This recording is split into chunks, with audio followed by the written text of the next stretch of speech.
Carlos Sáenz de Tejada y Diego Salvález Aún son los dos guardias civiles que fueron asesinados por ETA el 30 de julio de 2009 en Calviá, en Mallorca, cuando hicieron estallar una bomba adosada a los bajos de su vehículo. Todavía no se ha hecho justicia por ese crimen. Los asesinos no han sido detenidos. Por aquel entonces, en la dirección de ETA, había un terrorista llamado David Pla. Es uno de aquellos 3 encapuchados que hace 10 años comparecieron en público para anunciar que ETA abandonaba sus acciones terroristas. Él fue quien leyó el comunicado. Ahora, David Pla está en libertad después de haber estado en la cárcel condenado por pertenencia a banda armada. Y el mes que viene se integrará en la Dirección Nacional de Sortu. Lo hará a propuesta de la Dirección Nacional de la Formación que controla Arnaldo Otegi, otro terrorista que estuvo en la cárcel condenado por secuestro y por pertenecer a ETA. Bildu, este partido que dirige Arnaldo Otegi, es el socio de Pedro Sánchez. Desde la izquierda aseguran que lo importante es que ahora ETA ya no mata. ¿Pero qué pretenden al decirnos eso? ¿Que miremos hacia otro lado? ¿Que olvidemos lo que ocurrió?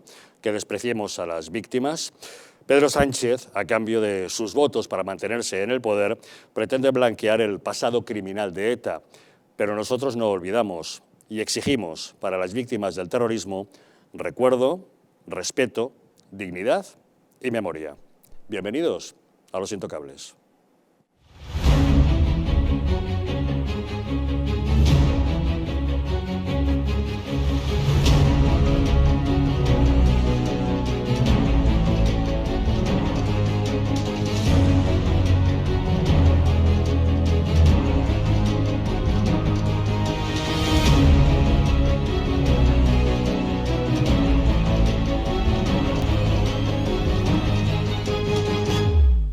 Muy buenas noches. Pueden ustedes sintonizar Los Intocables aquí en Madrid en la frecuencia 48 de la TDT, en la Comunidad Valenciana en la frecuencia 23 y vernos desde cualquier otro lugar de España o incluso del mundo a través de Internet. Saben que para ello cuentan con 2 diferentes direcciones, el distrito.es y distritotv.es. En cualquier caso, nos encontrarán siempre en nuestros 2 canales de YouTube, Distrito TV y Distrito Televisión, también en patreon.com/distritotv y en dailymotion/distritotv. Estamos en todas las redes sociales, en Twitter, en Facebook, en Instagram y en Telegram, y si desean enviarnos mensajes a través del WhatsApp, pueden para ello utilizar el teléfono 669 72 86 73. A este número, si nos envían un mensaje con el texto "Quiero información", les mantendremos al corriente de toda la programación de nuestra cadena. Y les recordamos cómo descargarse las aplicaciones para sintonizar más fácilmente con nosotros. Para dispositivos Android en Google Play Store, para iOS en App Store y para el sistema Smart TV en Content App Store. También pueden utilizar el Fire TV Stick, que es compatible con Google Chromecast, Amazon y Xiaomi. Y recordarles que si quieren vernos desde los Estados Unidos de América pueden hacerlo a través de la plataforma Roku. Como ven, cada vez hay más formas de sintonizar todos los días con nosotros. Y para abordar los asuntos que hoy nos ocupan esta noche en la mesa de Los Intocables, nos acompaña don Mario Garcés. ¿Qué tal, Mario? Muy buenas noches. Muy buenas noches y un placer, Javier. Gracias por acompañarnos. Y también con nosotros José Manuel Calvo. ¿Qué tal, José Manuel? Buenas noches. Buenas noches, un placer. Gracias por acompañarnos. Pues de inmediato entramos en materia, pero antes recordarles que una empresa española llamada Biou, tras 8 años de investigación orientada a alargar la vida de las personas, ha creado una unidad de regeneración celular para usar en el hogar que está dando unos resultados asombrosos. Ya se ha demostrado científicamente que mejora la síntesis de proteínas, aumenta la energía en las mitocondrias y facilita la regeneración de tejidos.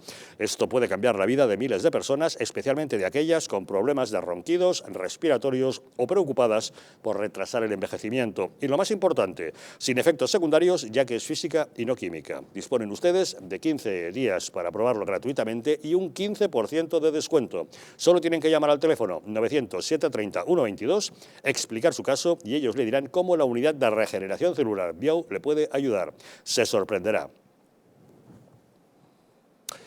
Pedro Sánchez se ríe de los españoles. Prometió que a finales de 2021 habríamos pagado por la factura de la luz lo mismo que en 2018. Llegamos a fin de año y el recibo de la electricidad es el más caro de toda la historia, con el megavatio hora por encima de los 360 euros. Hoy, durante varias horas, ha llegado a superar los 400 euros.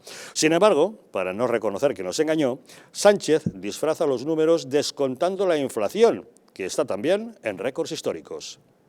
Señorías, en 2018 la factura media en España, según Eurostat, señor Maroto, no según Pedro Sánchez, según Eurostat, fue de 608 euros. Si sumamos la inflación, esa factura ascendería a 639 euros. Es decir, recuerde este dato, señoría, 639 euros. Bueno, como media, una factura, si no hubiéramos hecho nada, que es lo que ustedes planteaban, por ejemplo, oponiéndose o no votando a favor de la reducción del IVA, ascendería a 700 euros. Con las medidas que hemos tomado, señorías, se produce una reducción de 84 euros. Por lo tanto, la factura media final, gracias a las medidas, al esfuerzo del Gobierno, es de 613 euros. Y 613 euros, señorías, es menor que los 639 euros de 2018 más la inflación y mucho menos que los 700 euros en el caso de que no hubiéramos hecho nada. Por tanto, señorías, sí que estamos cumpliendo con el compromiso. Pedro Sánchez se hace trampas al solitario y lo malo es que se está burlando de todos nosotros. Hace desaparecer la inflación, así de un plumazo, en un momento en que está creciendo a un ritmo del 5,5% en tasa interanual, una cifra no vista desde hace casi 30 años. El economista Daniel Lacalle ya nos explicó que la inflación persistente es un freno a la recuperación.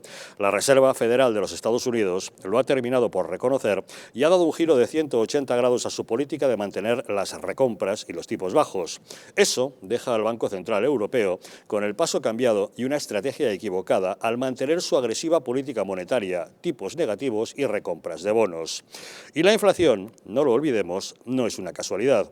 Es fruto de una política determinada, como la del gobierno de Sánchez, con sus constantes subidas de impuestos que no hacen más que encarecer los costes de producción, incrementos de las bases de cotización y otros tributos al trabajo. Y al gobierno eso le permite aumentar la recaudación. Pero quienes sufren la situación son los ciudadanos, cuyo sueldo vale cada vez menos y los negocios no se recuperan. El crecimiento económico de España no remonta.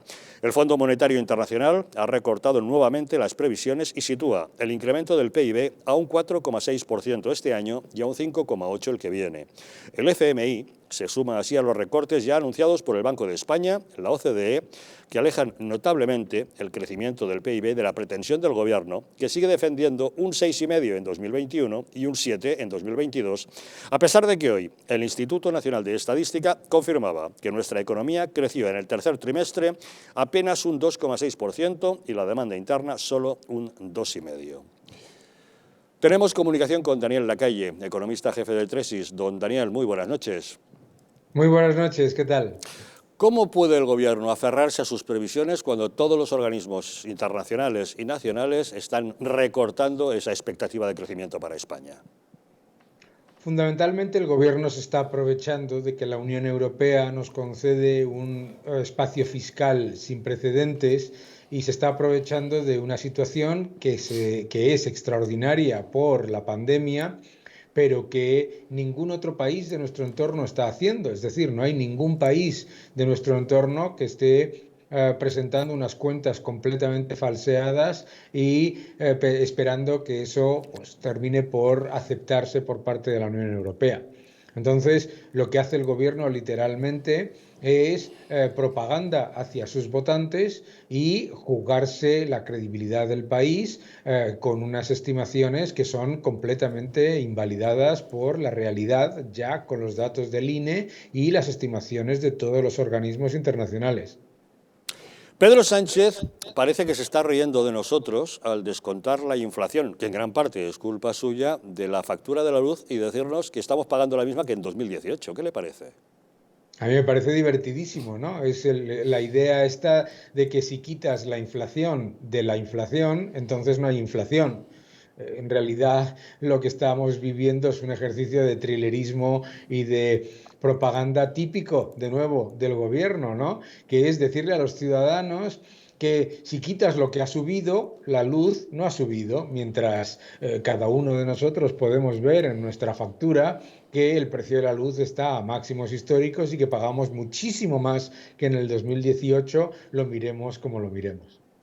Pero la inflación está disparada y, como usted viene advirtiéndonos siempre, es un freno a la recuperación. La inflación es el impuesto de los pobres, ¿no? Y la inflación, lo has dicho en la introducción, no es una casualidad, es una política. Se lleva buscando activamente por parte del Banco Central y los gobiernos desde hace tiempo. Lo que pasa es que en España la inflación es más alta, es bastante más alta que en el resto, en la media de la eurozona. Y además en España, por el tejido empresarial que tenemos fundamentalmente microempresas y pequeñísimas empresas. El 83% de nuestro tejido empresarial son pequeñas empresas con menos de 2 empleados, y las familias lo sufren muchísimo, ¿no? Para una familia media en España, la inflación va a suponer aproximadamente 1.000 euros menos de renta disponible en el año 2022. Eso es claramente una rémora para la recuperación, para el crecimiento, para el consumo y la inversión. Todos los estudios que existen sobre el impacto de la inflación en el crecimiento y en la inversión muestran que ralentizan ese crecimiento y ralentizan la inversión, y que los que más sufren la inflación son los más desfavorecidos, porque las personas que pertenecen a las rentas más bajas tienen un porcentaje de sus compras en los que la energía y los alimentos pesan más, ¿no? Algunos quizás se alegren de esta inflación disparada en el caso de que tengan el sueldo ligado al IPC, pero el susto se lo llevarán cuando llegue la declaración de la renta y vean que en el IRPF han subido de tramo, ¿no? Efectivamente. Y primero, no creo que haya nadie, ni siquiera los más privilegiados del sector público, que vaya a tener un aumento de su salario en el año 2021 y 2022 del 9,5%, que es más o menos donde va a estar la inflación acumulada. O sea, eso es lo primero, ¿no? Si se suben los salarios, probablemente se subirán un 2 y pico por ciento, es decir, va a perder poder adquisitivo hasta el socialista que está defendiendo estas políticas inflacionistas, ¿verdad? Pero además, en cualquier caso, claro, no olvidemos que el IPC es una cesta. El IPC es una cesta en la que hay bienes y servicios que consumimos cada día que están subiendo muy por encima de lo que muestra esa media, y hay otros servicios y bienes que caen, ¿no? ¿Y cuáles son esos bienes y servicios que caen? Pues enhorabuena a todos los que nos están viendo. Si tiene usted un fax, es más barato, ¿no? La tecnología, que no consumimos todos los días, o el turismo, ¿verdad? Por lo tanto, si miramos lo que es la cesta de consumo de bienes y servicios básicos de las familias, se mueve más cerca de un 12-14%. El propio Instituto Nacional de Estadística publica lo que ellos llaman la cesta COVID, ¿no? Es aquello que consumimos con más regularidad en esta época de pandemia, y sube alrededor de un 15-16% también, ¿no? Por lo tanto, que nadie aplauda las políticas del gobierno y las políticas inflacionistas, porque ninguno de nosotros, solo los que son muy, muy, muy ricos y vean pues que sus activos en bolsa, sus activos financieros suben mucho, pues no se van a ver beneficiados por la inflación. Don Daniel, debemos darle la enhorabuena porque su libro Libertad o Igualdad llega ya a la 4ª edición. Se trata de un manual que viene a demostrarnos que el liberalismo es la receta adecuada frente al intervencionismo de la izquierda. Eso es incuestionable, ¿no? Para mí, claramente, y para cualquier persona que cuando mira los países a los que se quiere parecer, en realidad los países a los que se quiere parecer son países capitalistas con libre mercado y con altísimos niveles en los índices de libertad económica y los índices de facilidad para hacer negocio. Es sorprendente que muchos de los socialistas, cuando hablan de modelos, nos hablen de los países nórdicos, que están entre los líderes en flexibilidad laboral, en libertad económica, en facilidad para hacer negocios y llevar a cabo transacciones financieras. Es decir, todo lo contrario a lo que defienden en casa. Don Daniel Lacalle, economista jefe de Tresis, muchas gracias por habernos acompañado en Los Intocables y feliz Navidad. Feliz Navidad y un próspero año nuevo para todos los que nos están viendo. Esperemos que sea mejor. Muchas gracias. Don Mario, ¿cómo lo ve usted? Siguiendo la línea de lo que decía mi buen amigo Dani Lacalle, la política fundamentalmente se compone de 3 momentos: el momento del diagnóstico, el momento de la respuesta en función del diagnóstico y la asunción de responsabilidades en función de cuál ha sido el impacto de respuesta de las políticas públicas. En el caso del diagnóstico, el Partido Socialista Obrero Español se ha equivocado en todos los diagnósticos posibles sobre la situación económica. No pedimos augures económicos, pedimos personas que hagan unas proyecciones razonables y sobre la base de eso que adopten decisiones para intentar paliar los costes, evidentemente, de una incertidumbre máxima como es una pandemia. Lo que no se puede hacer es introducir incertidumbre sobre la incertidumbre como ha hecho el Partido Socialista Obrero Español y sus aliados, ¿no? Por lo tanto, ha fallado en todos los diagnósticos. Es que quiero recordar que en el marco presupuestario del año pasado, para la elaboración de los presupuestos del 2021, el Partido Socialista preveía un crecimiento para la economía real española para este año del 9,8% y vamos a crecer el 4,5%. En mi época de gobierno nos equivocamos en una décima y nos mataban mediáticamente. Es que se han equivocado en 5 puntos, que se han equivocado en 60.000 millones de euros. Es verdad que las circunstancias son extremas, es cierto, pero hay que saber trabajar diferentes proyecciones y, sobre todo, como la situación de corrección de la envolvente es casi periódica porque se va produciendo cada trimestre, por lo menos reconocer cabalmente que el diagnóstico inicial es incierto. Pero es que ni siquiera eso reconoce Nadia Calviño en todas las sesiones de control de los miércoles. Usted no se da cuenta que se ha proyectado un crecimiento que no tiene nada que ver con el crecimiento real. Por lo menos dígalo, que es así, y que evidentemente los ingresos fiscales van a tener una evolución diferente y que los gastos que están indexados a determinados índices de referencia también van a tener una evolución diferente. Luego están las políticas públicas, el segundo bastión, ¿no? Claro, si se adoptan un conjunto de medidas de política económica, y España es el último país en déficit público estructural de toda la Unión Europea, es el último país en saldo vivo de deuda pública, es el último país en recuperar el nivel de riqueza nacional previo a la pandemia, algo se estará haciendo mal. Porque entonces, ¿cuál es el margen de capacidad de acierto del gobierno? Ser menos últimos, porque al fin y al cabo somos los últimos y no estamos llegando a restituir los niveles que teníamos antes. Y en tercer lugar, la responsabilidad. Si un gobierno es incapaz de acertar en el diagnóstico y de tomar las decisiones adecuadas, la responsabilidad es al menos cesar o destituir a las personas que lo componen, vamos, en cualquier sociedad mercantil, en cualquier entidad que trabaje en el ámbito del mercado privado. Dicho eso, en el ámbito de las economías familiares se está viendo. Se puede montar cualquier narrativa épica y descontar el efecto de la inflación, que realmente es patético el razonamiento de Sánchez, ¿no? Pues si lo está viendo cada una de las familias en España cuando tiene que pagar la factura de la luz o cuando no puede pagar la factura de la luz. Por cierto, el bono social se introdujo en mi época cuando era secretario de Estado de Servicios Sociales, el bono social en la factura de la luz. Claro, en esas circunstancias ya no hablamos de cifras macro, estamos hablando de las penurias que están atravesando ahora mismo las familias, que son perdurables. Don José Manuel. Bueno, yo ya sabéis que aquí huyo de esas visiones catastrofistas que me encuentro cada vez que intervengo. Mira que a Mario le tengo aprecio y además le tengo incluso, diría, respeto intelectual. Pero yo creo que estáis muy alejados de la lectura que está haciendo la sociedad de esta situación. Y estáis tan alejados porque lo único que miráis son cifras macroeconómicas. Y decía Mario, no, el gobierno ha fallado en el diagnóstico de la crisis, en el diagnóstico de la situación económica. Bueno, hace poco leí una entrevista a alguien que seguro que Mario conoce bien, el exministro de Hacienda, Montoro, gestor económico de la anterior crisis.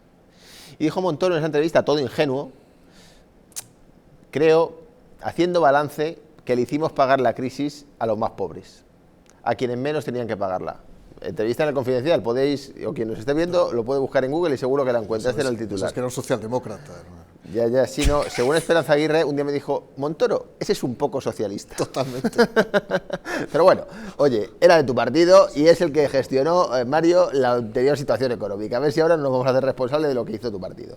Entonces, yo creo que este gobierno, ¿qué acierto ha tenido? Más allá de las cuestiones, claro, decir, no, es que fallan las previsiones, pero si vivimos en una crisis permanente sanitaria donde no sabemos qué va a pasar mañana. Es que yo lo que me parecería milagroso es que alguien acertara en las previsiones. Pero ahora bien, creo que el gobierno se acertara en una cosa, que es en las medidas. Nuestro mercado de trabajo, que se vio muy afectado, lógicamente, por el cierre, prácticamente ha recuperado el nivel de trabajadores y trabajadoras que había previo a la crisis. Y eso ha sido con un instrumento, por cierto, que ese sí que hay que reconocerlo a vosotros, los ERTEs. Pero la correcta, desde mi punto de vista, aplicación de los ERTEs ha salvado el mercado de trabajo.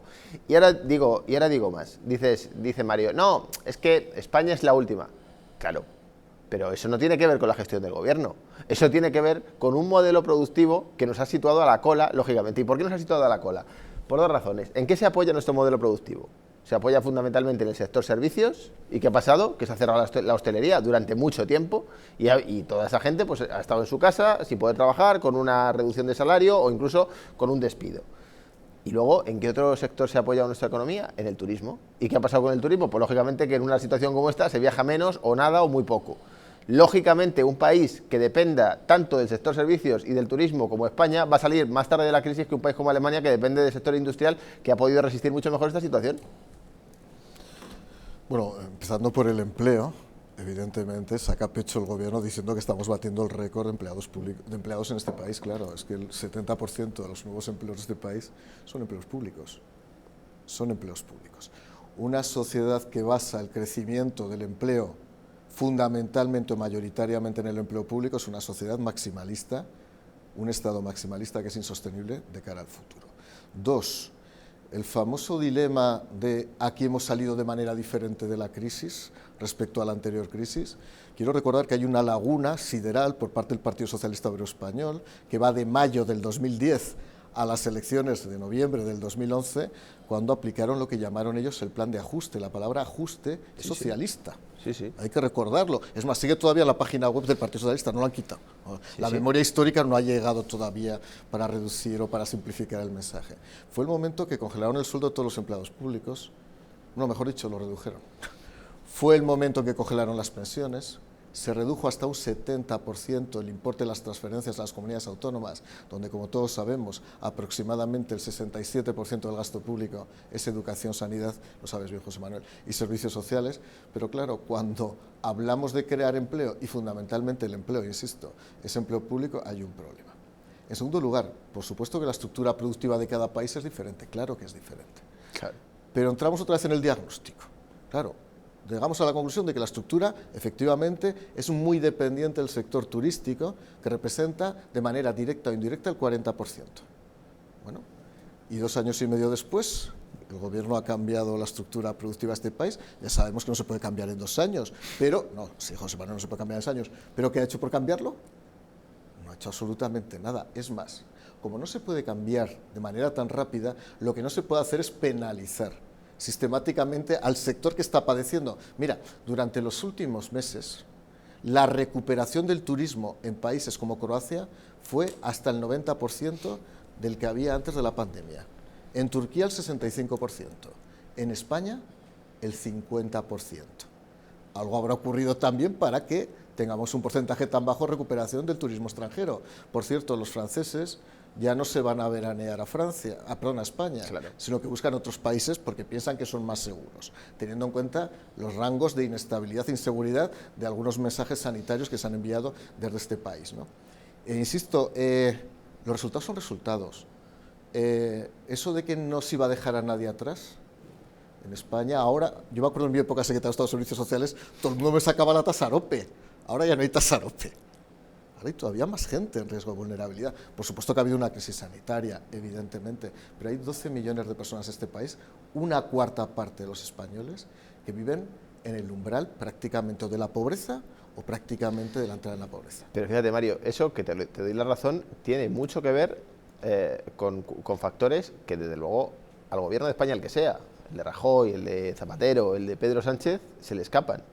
2 cuestiones. Una, planteabas, no, es que la anterior crisis, claro que empezó Zapatero con los recortes y con los ajustes, claro que sí. ¿Y quién dictaba esos recortes y esos ajustes? El memorándum de Trichet, que luego él publica en su libro, es decir, Los hombres de negro, la troika, todo lo que se hablaba en aquel momento, ¿no? La Unión Europea dio una respuesta a aquella crisis de la que el gobierno de Mariano Rajoy fue absolutamente seguidista, probablemente quería ser el alumno aventajado de Merkel. Pero en este momento es verdad que la Unión Europea ha dado una respuesta diferente porque se ha dado cuenta de que efectivamente con las medidas que se tomaron en aquel momento lo único que vas a hacer es incrementar la desigualdad, incrementar la vulnerabilidad y por tanto aumentar el riesgo de estallido social, que es el miedo que está detrás de esta crisis, afortunadamente, porque decía antes Javier, bueno, Biden ha cambiado su política monetaria, no sé si lo decía en la calle. Bueno, lo que está claro es que Estados Unidos se ha dado cuenta de que no puede vivir, de que no puede tener un país con 100 millones de pobres o de personas en el umbral de la pobreza. Lo mismo se ha dado cuenta la Unión Europea en esta cuestión. Pero luego decíais, no, es que la inflación tiene que ver con políticas inflacionistas, como si un gobierno quisiera, tú que has sido gestor, Mario, como si un gobierno quisiera que hubiera inflación. que lo que decía Lacalle, ¿no? No. Las políticas inflacionistas, ¿a qué responden fundamentalmente? Desde mi punto de vista, analizando un poco, digamos, la prensa económica. Bueno, fundamentalmente, hay una crisis en el mundo de materias primas, y lo estamos viendo. Hay una crisis en el mundo de materias primas que está encareciendo la materia, el transporte, o sea, un contenedor, el otro día leía un dato, fíjate, un contenedor, una baliza, de estas que van en los barcos que transportan mercancías. Antes costaba el alquiler de un contenedor un trayecto medio, me estoy inventando la cifra, 3.000 euros. Hoy son 12.000. Claro, esto hace que el comercio mundial esté en una situación absolutamente dramática. Y luego la otra cuestión, que influye muchísimo en nuestra inflación, la luz. Pero ¿a quién se le debe esta subida de la luz? ¿Se le debe a este gobierno que ha tomado medidas muy de maquillaje y eso os lo compro? No, se le debe a que se han hecho todo tipo de regalos legales, legislativos, a las eléctricas. ¿Y quién lo ha hecho? Por supuesto, el Partido Popular y el Partido Socialista. Y doy 4 nombres: Felipe González, Elena Salgado, José María Aznar o Manuel Pizarro. Todos ellos gestionaron y todos ellos después acabaron en un consejo de administración. Y qué curioso que todos esos consejos de administración se beneficiaron de la legislación que estos señores crearon. Por lo tanto, claro que tenemos un problema con el sector eléctrico, pero no generado por este gobierno, generado por el modelo eléctrico español, donde los políticos se han ido colocando vía puerta giratoria en los consejos de administración a cambio de reformas legislativas que han beneficiado a las eléctricas única y exclusivamente. Bueno, esta es la situación económica que tenemos. Ya se encontrarán ustedes la factura de la luz. Hoy, como les decimos, durante varias horas ha sobrepasado los 400 euros por megavatio hora. Hacemos una pequeña pausa y volvemos de inmediato para contarles que son diversos los presos de ETA que pasaron por la cárcel, que han estado condenados por pertenencia a banda terrorista, los que se están integrando en la cúpula directiva de Sortu. Una pausa y les contamos.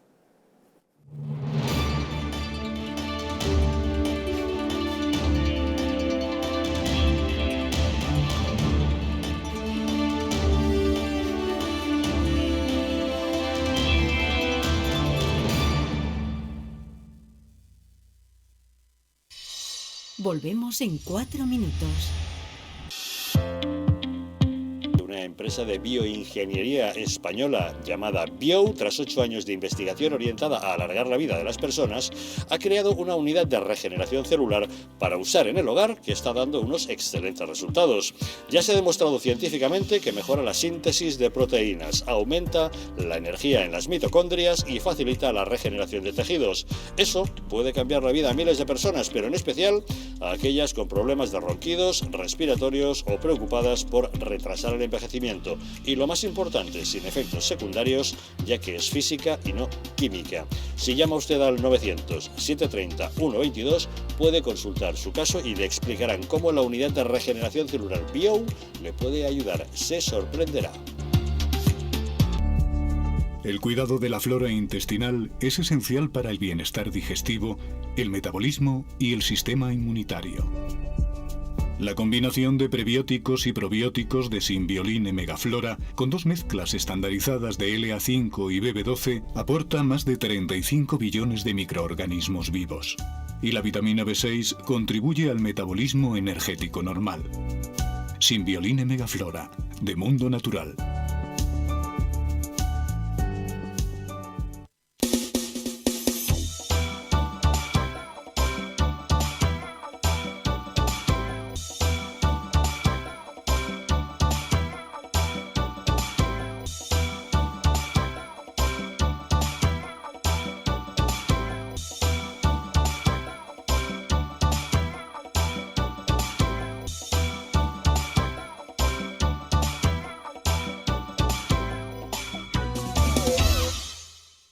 El estrés, la ansiedad y un ritmo acelerado de vida influyen de forma directa en la calidad de nuestro sueño.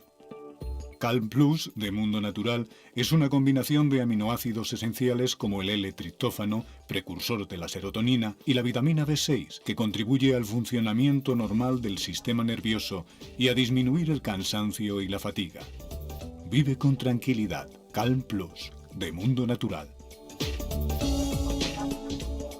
¿Sabías que en España hay 30.000 muertes por infarto cada año? ¿Sabías que después de un infarto, cada minuto transcurrido disminuye las posibilidades de sobrevivir un 10%? ¿Sabías que una ambulancia de media tarda en llegar a nuestra casa entre 10 y 12 minutos, produciéndose 3 de cada 4 infartos en nuestro hogar? Nace en España el proyecto Protege tu vida con el objetivo de salvar más de 7.000 vidas al año. Ahora, salvar tu vida depende de ti. Crea en tu hogar un espacio cardioprotegido con el mejor desfibrilador y de fácil uso. ¿Qué precio le pones a tu vida? Llama ahora al teléfono 900-730-061 o entra en nuestra página web www.protegetuvida.eu y verás que proteger tu vida cuesta muy poco. La joya de la mujer más poderosa de la cristiandad. La madre que forjó una gran nación. España. Los sueños de la reina Isabel plasmados en un tesoro único. Joyas Históricas presenta el collar de Isabel la Católica, una réplica exacta de la joya de la reina más importante de la historia universal. El collar que enamoró a Isabel la Católica y con el que descubrió un nuevo mundo, ahora puede ser tuyo. La joya que evoca la fuerza de una mujer que fue capaz de concebir la nación más poderosa del mundo. Siente el poder de una reina con el collar de Isabel la Católica. Un diseño de alta joyería que simboliza lo que nunca acaba. La gloria de una nación como España. Llama al 900-73-0101 y sé una reina.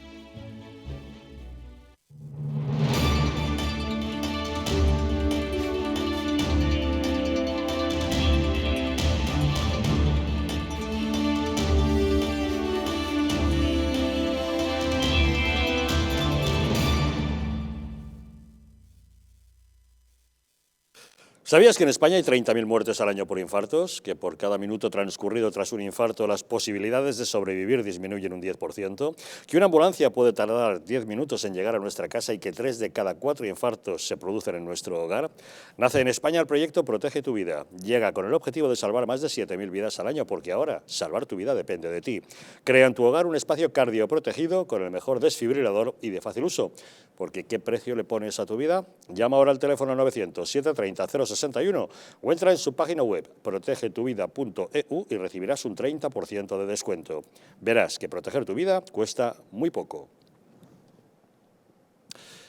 Ya no queda ninguna duda, si es que alguien tenía alguna, de que cuál es la relación entre los terroristas de ETA y los partidos como Sortu o Bildu.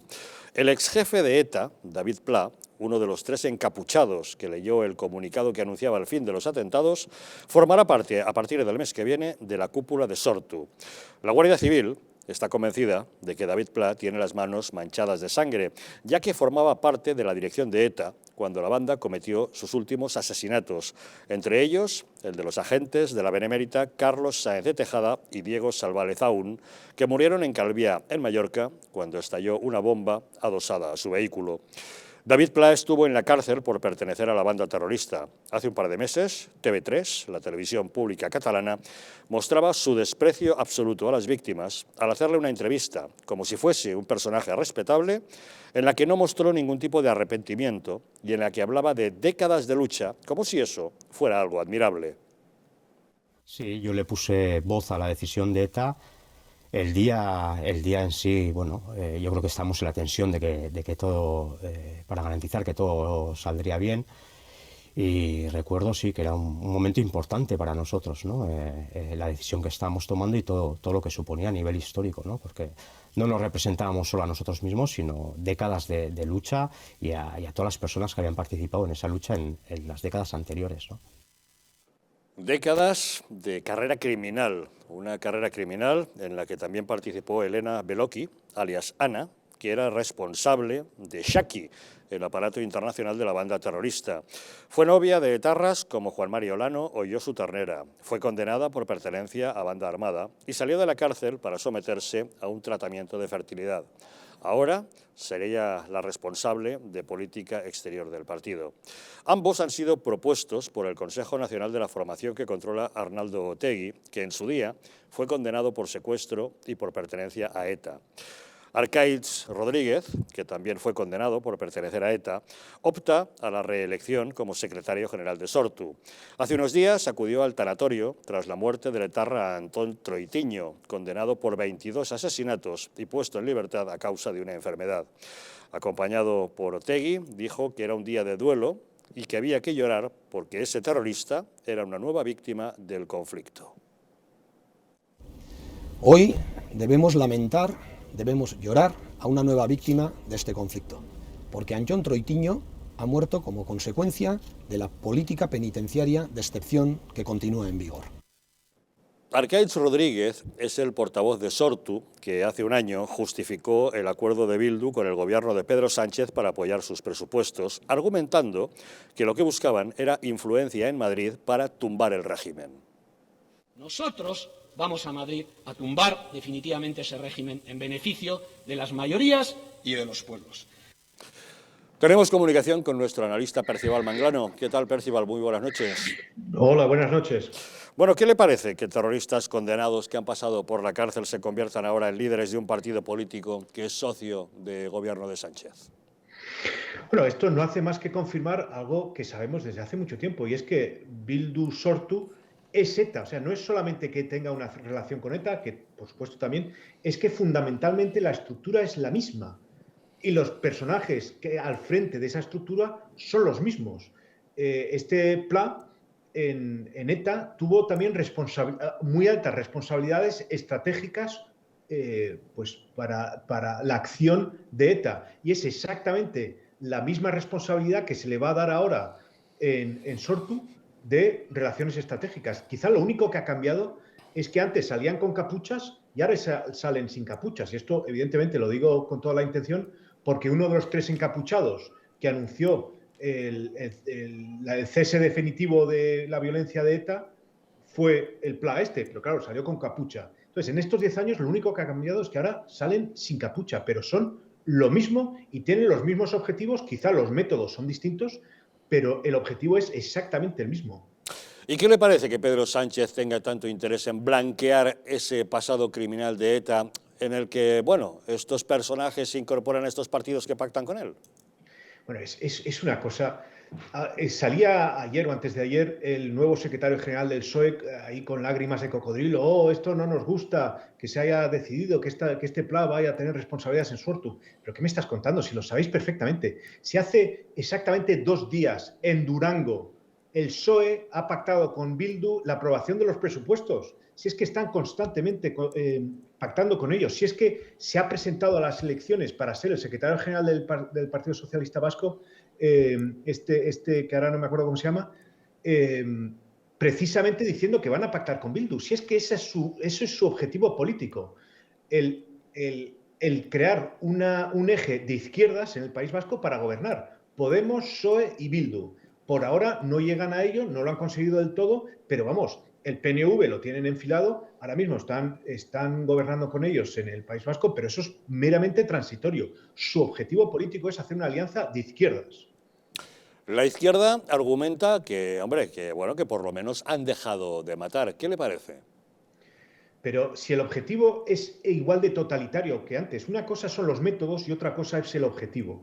El objetivo es implantar un régimen comunista, es decir, nunca olvidemos que ETA era una organización comunista con objetivos comunistas. Lo que querían era una Euskal Herria independiente y socialista.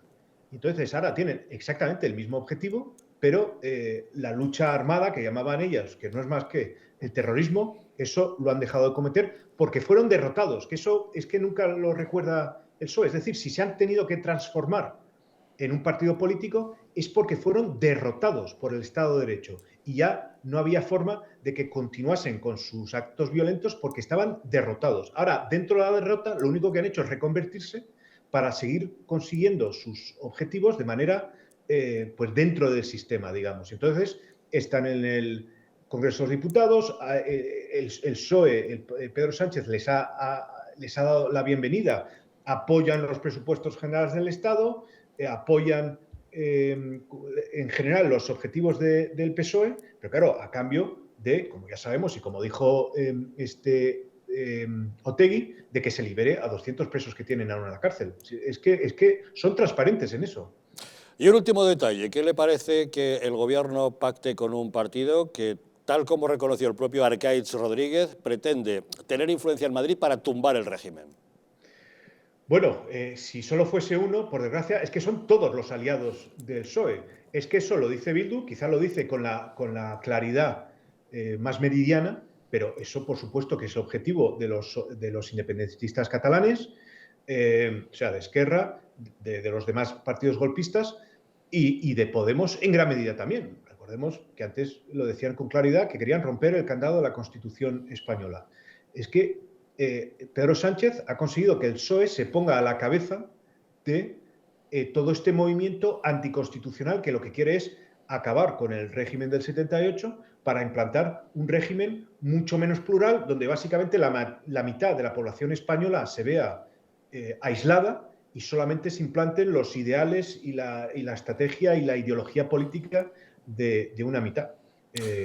Está jugando con fuego y después, en fin, y después se queja, ¿no? Y dice que es la derecha la que está en contra de la Constitución. Bueno, la derecha, de luego, no pacta con estos que quieren destruir la Constitución. Percival Manglano, muchísimas gracias por acompañarnos en Los Intocables y feliz Navidad. Exacto, feliz Navidad. Hasta luego. Don José Manuel. Decía Percival Manglano que la derecha, que la izquierda está contra la Constitución. Yo creo que precisamente fue la derecha, ¿no? La Alianza Popular, que se abstuvo en su mayoría, o las fuerzas más a la derecha de Alianza Popular que votaron en contra de la Constitución. El Partido Comunista creo que votó a favor y no digamos el Partido Socialista, ¿no? Por tanto, a mí me parece que todo esto es una lectura maniquea, interesada de la situación en la que vivimos y creo que además muestra, y con la excepción de Mario, que yo, como digo, creo que Mario es una persona mucho más inteligente, pero creo que muestra el desnorte de la derecha en este momento. La derecha está absolutamente desnortada, sin discursos, sin argumentos, y lo único que puede recurrir es a la bandera de ETA que desapareció hace... Decís, no desapareció... Bueno, que dejó de matar y se disolvió hace 10 años, de verdad. Yo creo que esto hay que superarlo ya. Y luego decía Percival que el gobierno pacta con Bildu. ¿Pero qué ha pactado el gobierno con Bildu? Si lo hemos hablado, ¿cuál es el contenido de ese pacto con Bildu? ¿La política penitenciaria que se viene aplicando desde los tiempos de José María Aznar? ¿Cuál es el pacto con Bildu? Y por cierto, ¿cuál es la necesidad de Bildu en los presupuestos? Los presupuestos han salido con 188 diputados. Si los de Bildu se hubieran abstenido, hubieran salido con 183. Y si hubieran votado en contra, hubieran salido con 183 y con otros tantos en contra. Muy por encima de los 176 que marcan la mayoría absoluta. Bildu lo único que está haciendo es, como tú decías al principio, intentar competir con el PNV por ver quién consigue más logros en Madrid. Pero claro, competir con el PNV por ver quién consigue más logros en Madrid, supongo que es como competir con el Real Madrid por ver quién consigue más Copas de Europa. Parece difícil. Pero la política de Bildu es única y exclusivamente esa. Tratar de normalizarse ante la sociedad vasca, por cierto, ante la sociedad vasca, ante el electorado, mejor dicho, vasco más moderado, para ampliar su base electoral. Todo esto que dices, o que habéis sacado, y que queda muy bien, porque vamos a tumbar el régimen, mira, es que suena hasta ridículo. No lo he dicho yo, lo dice Arkaitz Rodríguez. Lo que sale diciendo... Usted le ha escuchado igual que yo, ¿no? Sí, Javier, no. Es que dicho así parece que yo me haya inventado lo que dice. No, perdona, es que se me ha escapado una S. Todo esto que dice este señor, Arkaitz, vamos a tumbar el régimen, de verdad, suena ridículo. Suena a reunión de activistas donde uno tiene que decir una barbaridad para quedar bien y para demostrar que, oye, que está ahí. Bildu no tiene ningún objetivo de tumbar ningún régimen, sabe perfectamente que eso es ridículo solamente plantearlo. Bildu tiene el único objetivo de ampliar su base electoral en el País Vasco, ganando influencia en Madrid y compitiéndole al PNV por eso. Y el PNV estaba preocupado en ese sentido. Y ya termino. Vamos, y que diga Percival Manglano, de verdad, que Podemos es un partido hoy que quiere tumbar el régimen, cuando hemos visto hoy la foto de Yolanda Díaz, abanderada, digamos, del proyecto Podemos, aunque quiere ampliar y con todo el sentido, con una plataforma más amplia, pero que cuando hemos visto ya a Yolanda Díaz pactando con la COE, pactando con los dos sindicatos mayoritarios una reforma y pactando con la Unión Europea una reforma laboral, de verdad, pensar o decir que este partido o el proyecto político que representa Yolanda Díaz pretende tumbar el régimen, ya os digo, a mí es que me suena hilarante. Yo creo que vamos a intentar hacer una secuencia para, sobre todo, gente que no vivió los años del acero, los años en los que cada día prácticamente moría asesinado un español que no quería ser ni héroe ni mártir en aquella época, todo se ha dicho de paso. una de las peores etapas de la historia de este país, fundamentalmente en el pistolerismo y en la delincuencia, sí que quiero que dejemos claro una cosa. Esto no fue una batalla vencedores y vencidos, no fue una batalla de iguales, fue delincuencia organizada, donde ETA asesinaba.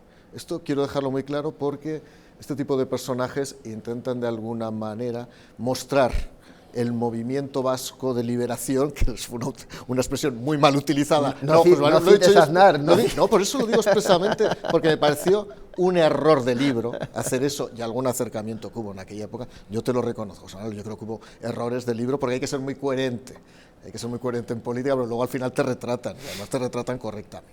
Entonces, a partir de ahí, que quede claro que esto fue pura delincuencia organizada, la peor delincuencia organizada que había en toda Europa, con una sociedad anestesiada parcialmente en el País Vasco, donde la crueldad del pistolerismo hacía que hubiera mucho miedo, que hubiera mucho terror y que hubiera personas que salieran en defensa de esos demócratas que se jugaban la vida diariamente. Eso hay que reconocerlo porque hubo terror sociológico puro. Totalmente de acuerdo. A partir de ahora, se constituyen un conjunto de hijuelas de aquellas organizaciones que evidentemente no utilizan la Fuerza Armada ahora para matar, evidentemente, pero ahí sí que discrepo contigo, José Manuel, sí que tiene un objetivo, que es acabar con la Constitución de 1978.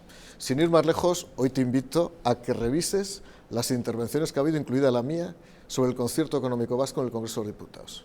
Hoy ha salido Merche Izpurúa y lo ha dicho tan claro como lo que te voy a decir. El concierto vasco es una solución residual. Nosotros queremos un Estado independiente vasco y acabar con la opresión del Estado español. Eso lo ha dicho Merche Izpurúa. Pero es legítimo creer eso. Sí, como tan legítimo es reconocer que quieren acabar con el régimen del 78. Eso es lo que dice ella, que no le vale ya el 78. No le vale la monarquía parlamentaria, no le vale el modelo territorial, no le vale España, la soberanía nacional única. ¿Que es legítimo pensar eso? Sí. Por supuesto, vamos, yo lo que piense cada uno, ya sabes que en eso soy un liberal puro, o sea, a mí me parece muy bien, hasta yo me puedo pensar cosas raras en un momento determinado, pero eso sí que es pensar en acabar con el régimen. Pero es que le he recordado al PNV, que le he tenido que dar unos cuantos pases al PNV a propósito del concierto, a pesar de que lo hemos votado a favor. Amigo, pues tienen que votar allí. Pongo la posición, no, porque el concierto es un instrumento constitucional de raíz foralista. Si es que yo no puedo votar en contra de un modelo que es constitucional, yo tengo que ser coherente, ¿no? Quiero recordar lo que dice el artículo 2 y el artículo 3 de los principios generales del estatuto, de los estatutos del PNV. El PNV se declara como un partido soberanista que aspira a alcanzar la independencia de la patria vasca, formado por los 3 territorios, mejor dicho, más Navarra, 4, y los territorios de lo que ellos llaman Iparralde, que algunos, yo he utilizado la expresión Iparralde y algunos se ha escandalizado. Yo también sé utilizar euskera si quiero, con ironía, pero alguien se ha escandalizado porque yo lo utilizara. Eso es romper también con el modelo del 78. Es romper con el modelo 78, es romper con el modelo de distribución territorial, de organización territorial y de patria indivisible, ese adjetivo que introdujo Margallo en el artículo 2, la única aportación que hizo Margallo a la Constitución, como él bien dice, no lo digo yo, fue introducir el adjetivo indivisible, que para el soberanismo vasco es invisible, la soberanía invisible de España, ¿no? A partir de ahí, hay un tema moral, que a mí por lo menos me afecta. Yo puedo entender que a otros nos afecte.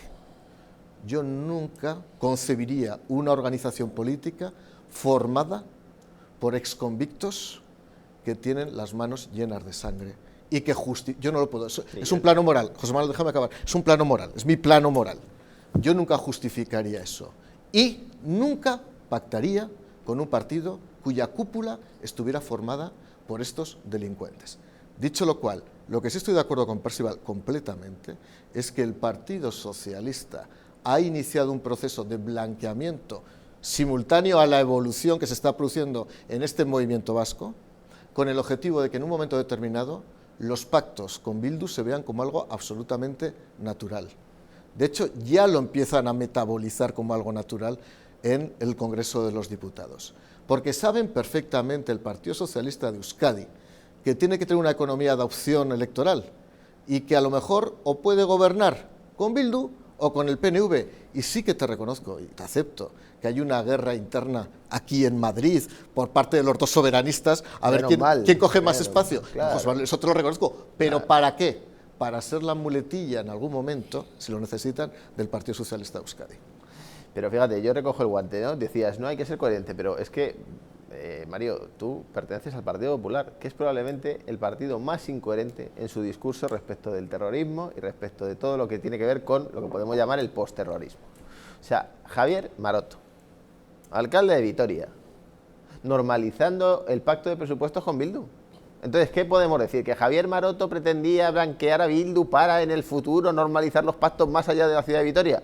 No, estaba haciendo política, tenía que buscar una aritmética parlamentaria y estaba buscando el apoyo de Bildu. En ese caso sí, además sacaba pecho de ello. En el caso del gobierno de España, por mucho que, no sé si tú, por mucho que la derecha se empeñe, el gobierno de Sánchez no se siente en absoluto cómodo con el apoyo de Bildu.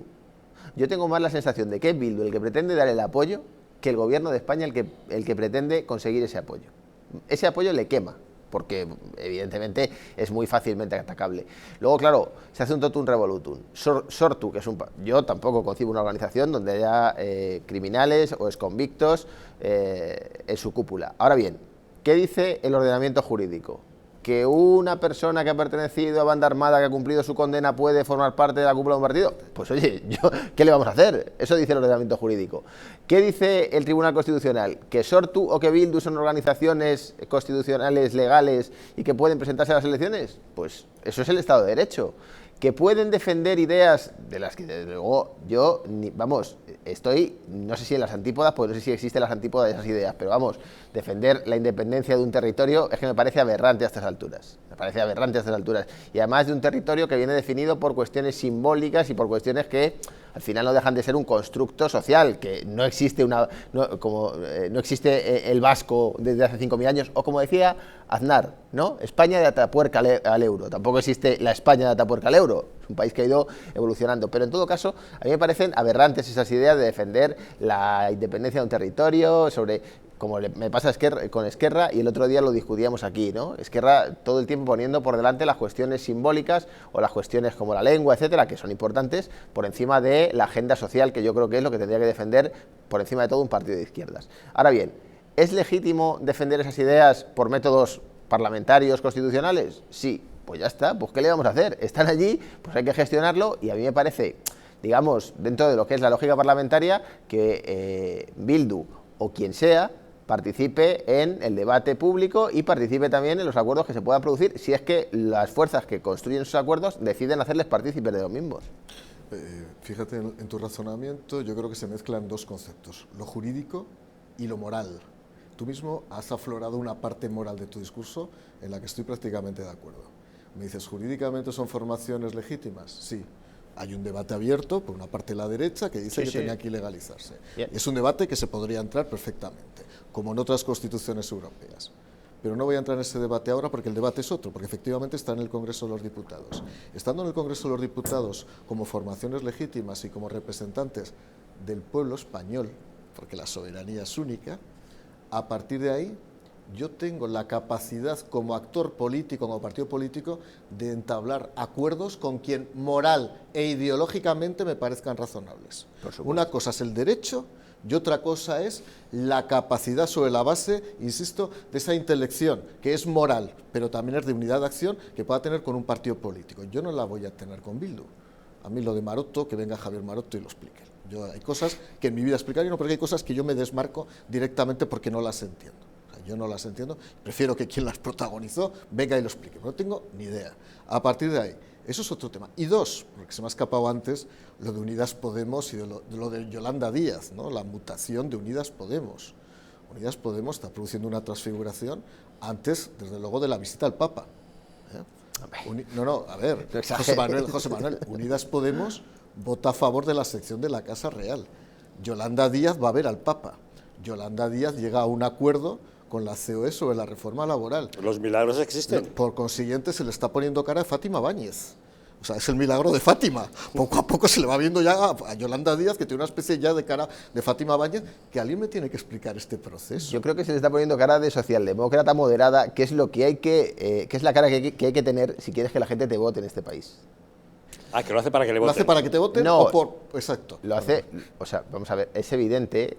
Yo creo que Yolanda ha tenido la inteligencia de hacer algo que a la derecha le pone muy incómodo, a la izquierda, perdón, le pone muy incómodo, que es abandonar las trincheras ideológicas. Me parece que ella lo llamaba abandonar los fetiches ideológicos, ¿no? Es decir, a la izquierda, la foto, yo el otro día lo veía en Twitter, la foto esta donde le pone la mano en el brazo a Garamendi, no sé, supongo que la habéis visto, y está Garamendi y se queda así como, ¿qué pasa? Esa foto, yo he visto críticas de izquierdistas en Twitter como, ¿pero esto qué es? Bueno, pues es una foto muy inteligente para demostrar que también en la izquierda hay capacidad de acuerdo con otros actores que con los que no tenemos por qué coincidir ideológicamente. Es un poco lo que hizo en su momento Manuela Carmena, y por eso Manuela tuvo el apoyo electoral o la base electoral que tuvo. Yo creo que Yolanda quiere ser presidenta de este país. Y para ser presidenta de este país tienes que abandonar tus trincheras ideológicas y tienes que negociar con los distintos. Y además tú y yo somos el ejemplo. Mario Garcés, su secretario de Estado de Fomento, cuando Ana Pastor era ministra, y yo, concejal de Desarrollo Urbano Sostenible del Ayuntamiento de Madrid, nos sentamos en una mesa a tratar de llegar a un acuerdo para el desarrollo de la Castellana, de lo que se llama ahora Madrid Nuevo Norte. Es verdad que Ana Pastor fue cambiada de puesto a los pocos meses, llegó Íñigo de la Serna y llegamos al acuerdo con Íñigo de la Serna, con Juan Bravo, presidente de Adif del Partido Popular. ¿Por qué hicimos esto? Aparte de por convicción y porque creemos que es un buen proyecto para Madrid. Porque es imprescindible que la izquierda dé muestras de capacidad de gestión. No podemos regalarle esa bandera a la derecha. Yo creo que Yolanda Díaz esto lo ha entendido perfectamente y por eso está haciendo todos estos gestos. Y ahora lo del Papa, y ya con esto concluyo. Hombre, ir a visitar al Papa, que yo sepa, no es patrimonio de la derecha. A mí me parece que es adecuado que los líderes políticos se reúnan con un jefe de Estado como es el Papa. Y bien, un Papa que, por cierto, los mensajes que ha ido colocando a lo largo de todo su papado, no sé si tendrá otro término, a mí me parece, prácticamente los comparto al 100%. Ha hablado de igualdad, ha hablado de lucha contra la violencia, ha hablado de que el mundo tiene que, digamos, repensarse, que hay un problema de brecha entre ricos y pobres.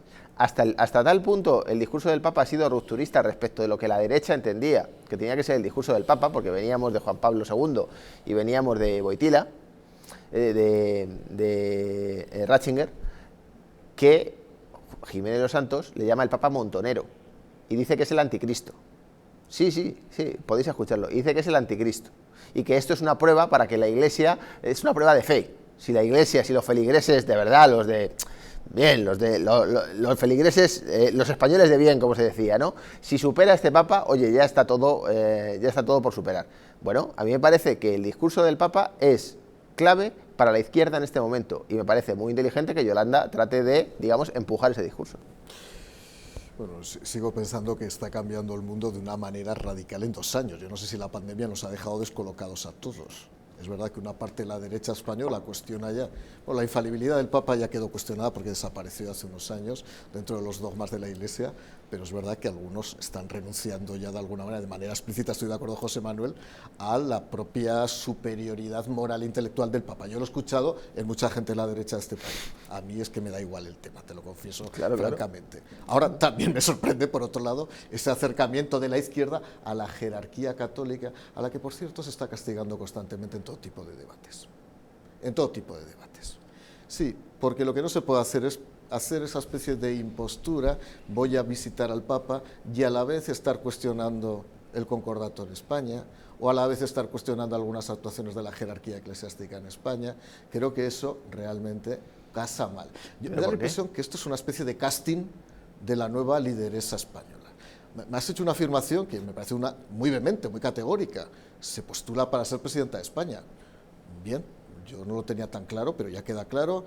Oye, que yo no hablo por Yolanda Díaz, yo hago un análisis político, hago una lectura política de lo que creo que está haciendo. Que pensaba ya que esto era una decisión ya planificada. Ni mucho menos. Que teníamos una primicia, ¿no, José Manuel? Yo ya pensaba, porque a lo mejor Pedro Sánchez está viendo el programa y se asusta ahora mismo. Bueno, pero podemos sospechar que esa es su intención, ¿no? Unidas podemos sospechar que esa es su intención. Podemos sospechar. Es más, en Podemos creo que están más que preocupados, porque más que liderar Podemos parece que lo están tratando de diluir para acabar con Podemos.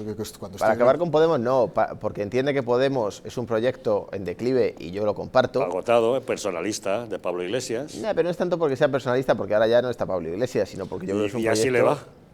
Por eso, pero yo creo que Podemos, el problema que tiene hoy es que es un proyecto en declive, que nadie se lo cree ya y que además ha cometido todo tipo de errores. Es supongo como Ciudadanos, en una fase previa, pero yo creo que están en la misma deriva de desaparición en breve, ¿no? En un tiempo, no sé si será un ciclo electoral o dos, Ciudadanos probablemente un ciclo, Podemos igual aguanta otro, pero están en declive. Y Yolanda Díaz entiende que evidentemente Podemos hoy es un lastre.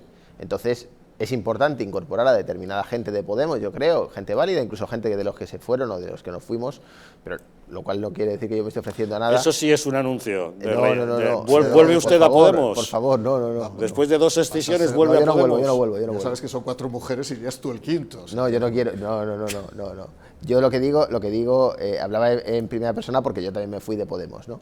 Y de Más Madrid. Por lo cual no quiero ya participar en más partidos políticos porque creo que somos un poco incompatibles, las estructuras orgánicas y yo.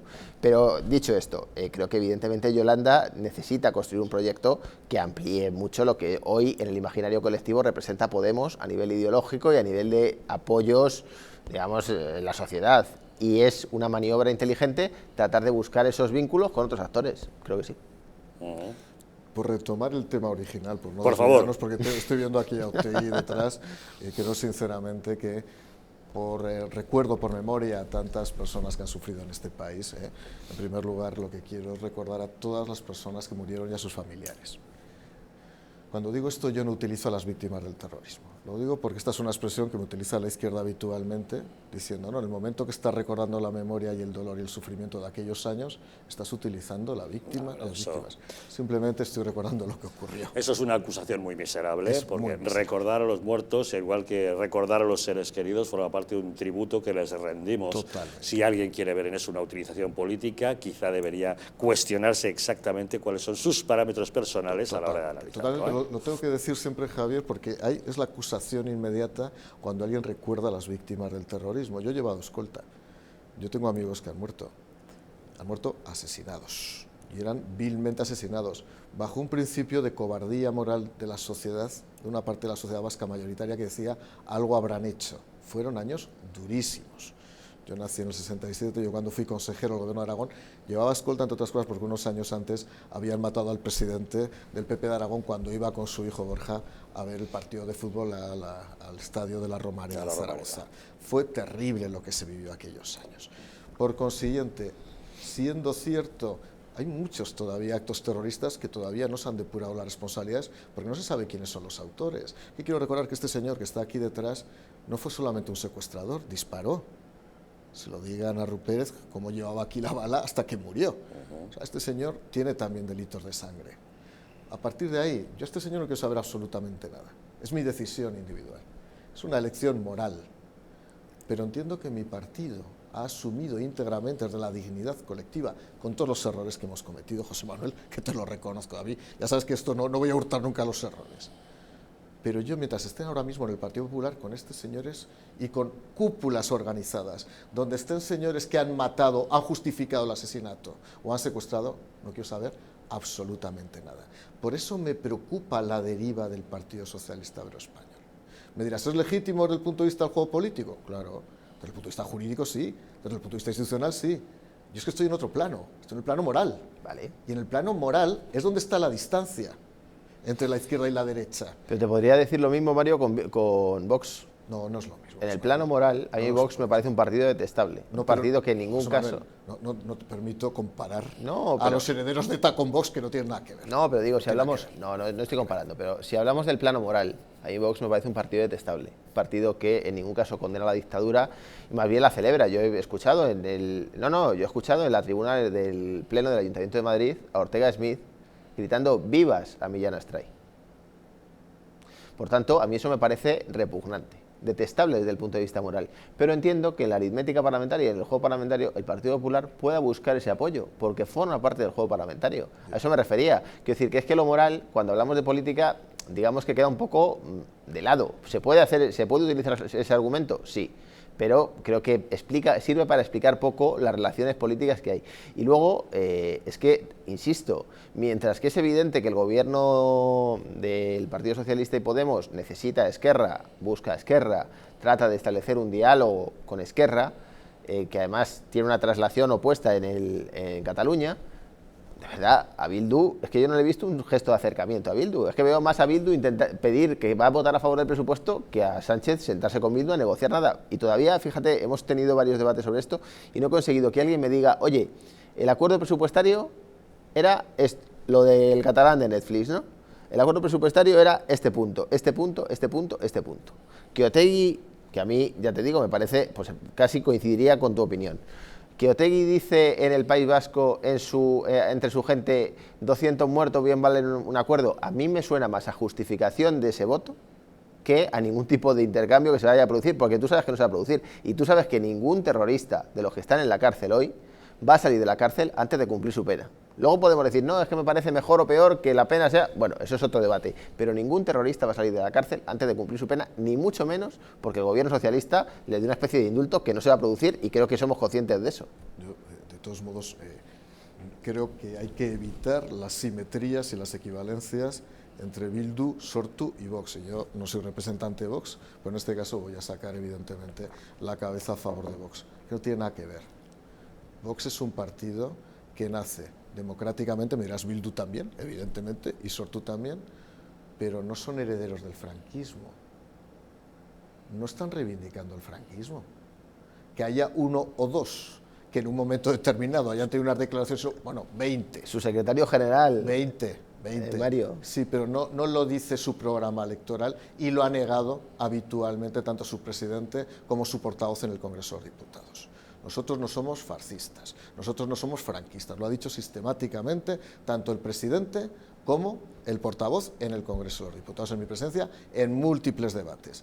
Porque la famosa invocación, ustedes son la ultraderecha y son unos fachas y son no sé qué, yo creo que ya no se corresponde con la realidad. Dicho eso, yo soy un liberal, o sea, yo me siento muy lejos a veces de las posiciones de Vox y ya me conoces, o sea, hay cosas que me chirrían, sí. Igual que me pueden chirriar en mi partido algunas cosas, pero es verdad que creo que es injusto equiparar a partidos políticos que son hijuelas de terroristas que mataron a más de 1000 personas, dejaron heridos a tanta gente, equipararlo con Vox me parece muy grave desde el punto de vista de las equivalencias que podamos hacer en política. No me hagas una lectura maniquea de lo que yo he dicho. Yo lo que he dicho es que a mí hay fuerzas políticas que desde el punto de vista moral me parecen detestables. Y si quieres meto ahí para no equiparar a Bildu y a Vox. Me parecen detestables, unas y otras. ¿Por razones distintas dirás? ¿En escalas distintas? Bien, a mí un tipo que sale a la tribuna del Pleno del Ayuntamiento de Madrid a celebrar a Millán Astray y poco menos que a gritar ¡viva la muerte!, me parece repugnante. Pero eso no es comparable con alguien que asesina a gente y secuestra y extorsiona. Javier, yo no estoy diciendo que sea comparable. Que a usted no le guste Millán Astray.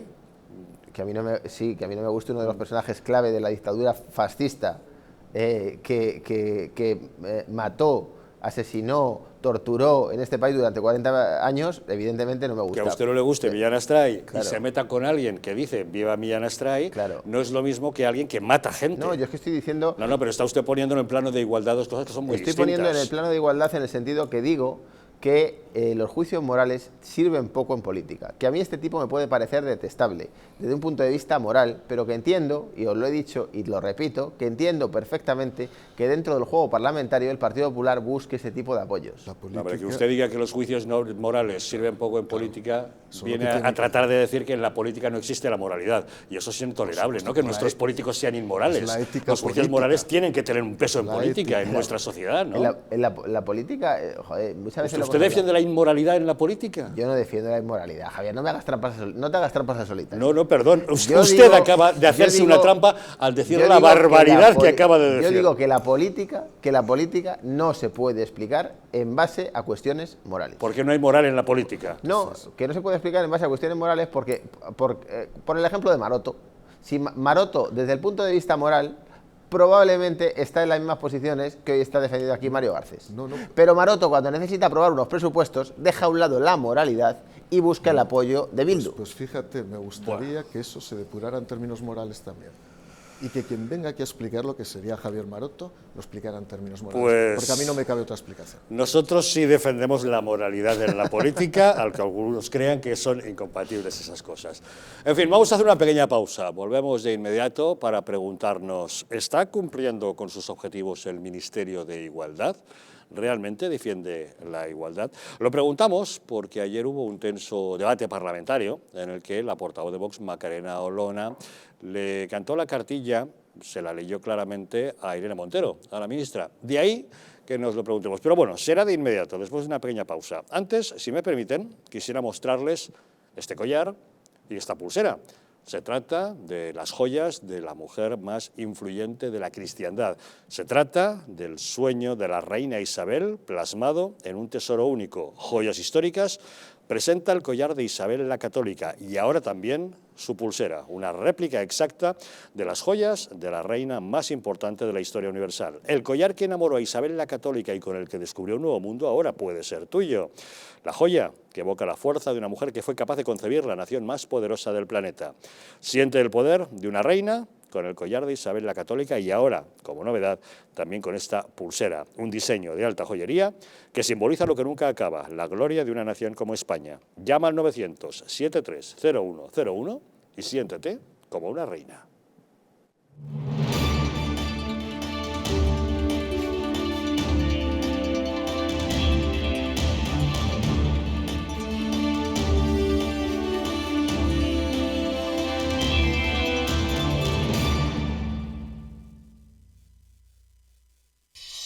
Volvemos en 4 minutos.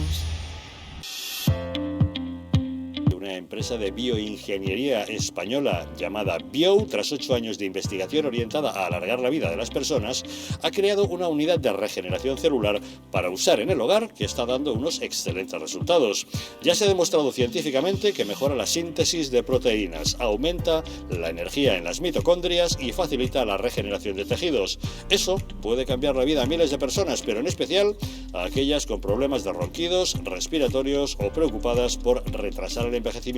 Y lo más importante, sin efectos secundarios, ya que es física y no química. Si llama usted al 900-730-122, puede consultar su caso y le explicarán cómo la unidad de regeneración celular Bio le puede ayudar. Se sorprenderá.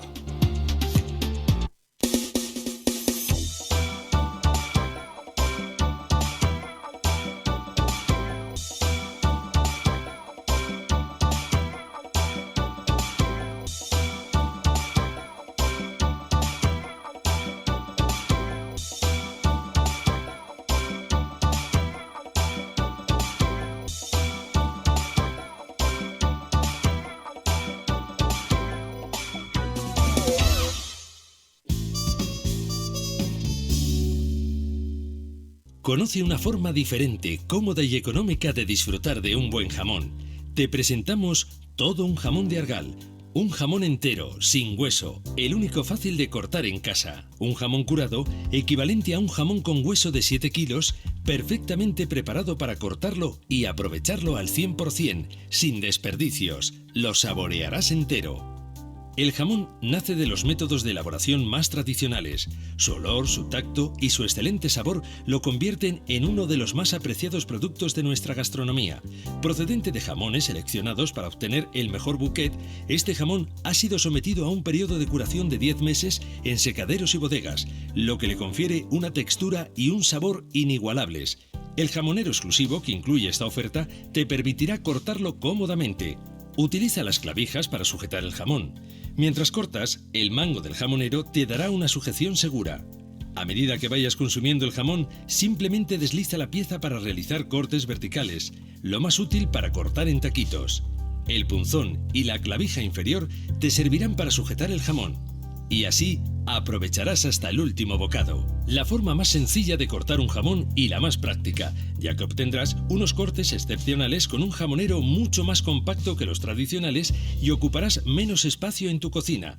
Aprovecha esta ocasión y disfruta del inconfundible sabor de Todo un jamón, el único jamón entero y sin hueso en la oferta más completa. Llévate la pieza entera y sin hueso con el jamonero de madera a un precio que sí te puedes permitir. Todo un jamón de Argal.